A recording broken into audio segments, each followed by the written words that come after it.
রাজধানী দিল্লিতে চলমান বিক্ষোভের আবহে দিল্লি বিশ্ববিদ্যালয় এবং জওহরলাল নেহরু বিশ্ববিদ্যালয় শিক্ষার্থীদের যন্তর মন্তরে অনুষ্ঠিতব্য বিক্ষোভে অংশ না নেওয়ার আহ্বান জানিয়েছে। বিশ্ববিদ্যালয় কর্তৃপক্ষের জারি করা পরামর্শে শিক্ষার্থীদের নিরাপত্তা, আইন শৃঙ্খলা পরিস্থিতি এবং শিক্ষার স্বাভাবিক পরিবেশ বজায় রাখার স্বার্থে কোনো ধরনের বিক্ষোভ বা জনসমাবেশে যোগ না দেওয়ার অনুরোধ করা হয়েছে।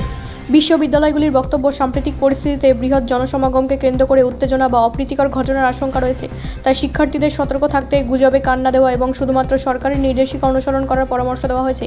একই সঙ্গে নিয়মিত শ্রেণীকক্ষে উপস্থিত থেকে শিক্ষা ব্যবস্থার ধারাবাহিকতা বজায় রাখার উপরেও জোর দেওয়া হয়েছে। অন্যদিকে এই সিদ্ধান্তের তীব্র সমালোচনা করেছেন লোকসভার বিরোধী দলনেতা রাহুল গান্ধী।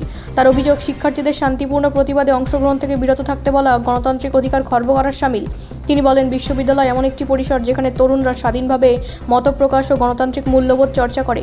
সেই অধিকারকে সীমাবদ্ধ করার যে কোনো উদ্যোগ উদ্বেগজনক। রাহুল গান্ধীর দাবি, দেশের শিক্ষার্থীদের কণ্ঠস্বরকে প্রশাসনিক নির্দেশের মাধ্যমে দমিয়ে রাখা উচিত নয়। তিনি বলেন, মত প্রকাশের স্বাধীনতা এবং শান্তিপূর্ণ প্রতিবাদের অধিকার ভারতের সংবিধানের স্বীকৃত মৌলিক মূল্যবোধের অংশ এবং তা রক্ষা করা প্রত্যেক গণতান্ত্রিক প্রতিষ্ঠানের দায়িত্ব। এদিকে আন্দোলন ঘিরে দিল্লিতে নিরাপত্তা ব্যবস্থা জোরদার করা হয়েছে। প্রশাসনের পক্ষ থেকে শান্তি ও শৃঙ্খলা বজায় রাখার আহ্বান জানানো হয়েছে।